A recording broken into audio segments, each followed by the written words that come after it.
This is my educational autobiography by Lily Rossi. April 22nd, 2002 is when I was born. I was born at St. John's Hospital in Detroit to Lindsay and Brian Rossi.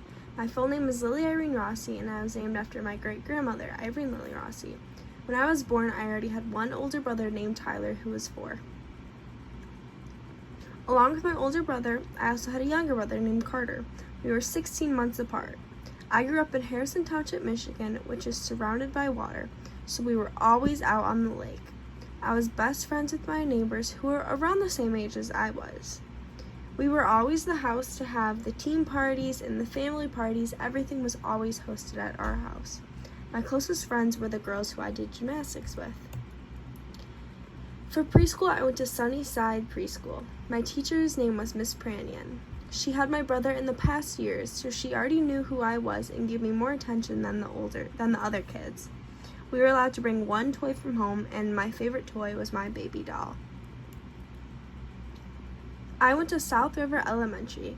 Every teacher I had from kindergarten to 2nd grade, my brother had also had. Therefore, the teacher knew who I was before I even knew who they were. Because of that, it made me want to try my hardest to try and prove that I was just as smart as my brother. This was a big event in my life, was when I found out that I was diagnosed with visual dyslexia. I had to start going to a different room when it was reading time. This made me feel less than and excluded from everyone else. I was embarrassed when the lady would come in the room and ask for me, but I was even more embarrassed when the kids would ask me where I was going or what I was doing. Even though it made me feel that way, in the long run, it helped me way more than anything else has ever had.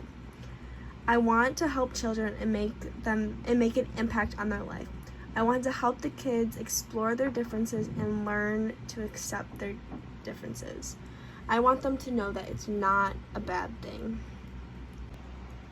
3rd and 4th grade was when the most little kids were born into my life. I had 2 little cousins being born, and my neighbors had twins that were just born. My mom's best friend had also just had a baby. I was and still am surrounded by little kids, and for some reason, all the babies would always gravitate towards me. 5th grade was my favorite year. I had my favorite teacher, Miss Peckman, who was the first teacher that my brother did not previously have before me. It was a clean slate. She had no idea who I was. Miss Peckman respected us kids and treated us like adults. She was the one who taught me how to connect with kids and how to make them feel so special. She included everyone, yet excluded them in a good favorite student type of way. Gymnastics was the other big event in my life. I was pretty serious about gymnastics, and by this time in my life, I was level 8 out of 10 levels. For my age, I was pretty advanced. Once you get to level 7, you get a little sister, which is someone in a lower level who you look after and help them learn new skills. Gymnastics is such a difficult sport that you need that support. You get a new little sister every 2 years, so you get really close with them. And because I was so young at such a high level, I had 3 little sisters in my gymnastics career. Most people only ever get 1 or 2. This taught me how to encourage and support little kids at a young age. It made me so happy when she would take my advice and succeed because of it. I went to middle school central, and around 7th grade was when I first started babysitting. I babysat 3 times a week, and I babysat the 4 boys who lived next door to me. It was so easy because they loved having me around, so they were good for me, and I loved spending my time with those kids. Since they are my neighbors, I had the privilege of watching them grow up and develop who they are today.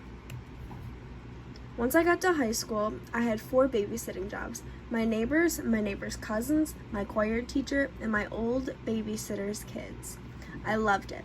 During school, I took child development, and it was my favorite class. I got to take home a fake baby and take care of it, and I was the only one who got 100% on it.